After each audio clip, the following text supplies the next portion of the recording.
magpalit tayo ng spark plug sa jeepney. Ang gamitin natin yung pang Hilux, pang Toyota.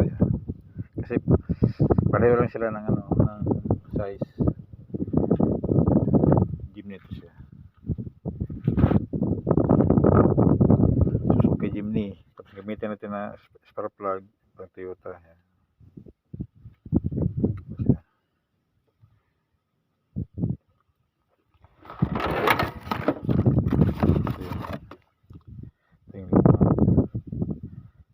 Ito yung bago. Ganyan. Pasigpitan na lang mo ganyan.